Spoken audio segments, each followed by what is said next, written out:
বিশ্ববিদ্যালয়ের মধ্যে আবারও সেরা ঘাটাল কলেজ। সেরা কলেজ হিসেবে আবারও পুরস্কৃত হলো ঘাটাল কলেজ।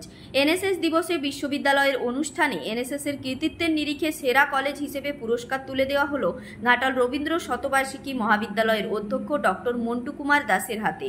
তাছাড়াও বিশ্ববিদ্যালয়ের মধ্যে জাতীয় সেবা প্রকল্প বিভাগের সেরা ভলান্টিয়ারের পুরস্কার পেল কলেজের ছাত্রী স্নিগ্ধা মণ্ডল। কলেজের অধ্যক্ষ বলেন, আজ 24শে সেপ্টেম্বর এনএসএস দিবস উপলক্ষে বিদ্যাসাগর বিশ্ববিদ্যালয়ে একটি অনুষ্ঠানের আয়োজন করা হয়েছিল। সেখানে বিশ্ববিদ্যালয়ের সমস্ত কলেজগুলির মধ্যে এনএসএস এর কৃতিত্বের বিচারে ঘাটাল কলেজকে পুরস্কৃত করা হয়। বিশ্ববিদ্যালয়ের মধ্যে এনএসএস এর সেরা ভলান্টিয়ার হিসেবে পুরস্কৃত হয়েছে আমাদের কলেজেরই ছাত্রী স্নিগ্ধা মণ্ডল।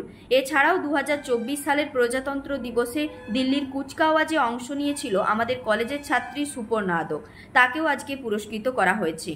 ওই কলেজের এনএসএস এর বিভাগের প্রোগ্রাম অফিসার ডক্টর মধুমিতা মণ্ডল বলেন, এই পুরস্কার আমাদেরকে আরও এগিয়ে যেতে উৎসাহিত করবে। অন্যদিকে এই পুরস্কার পেয়ে খুবই খুশি হয়েছেন স্নিগ্ধা।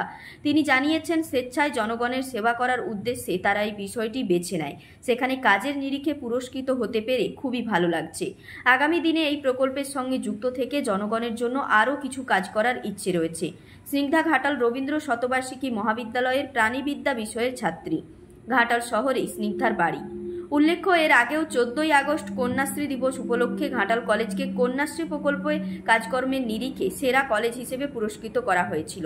কলেজের ছাত্রী সুপর্ণা আদককেও ওই দিন পুরস্কৃত করা হয়েছিল। রিপোর্ট ও সংবাদ পাঠে আমি মন্দিরা মাঝি, স্থানীয় সংবাদ, ঘাটাল।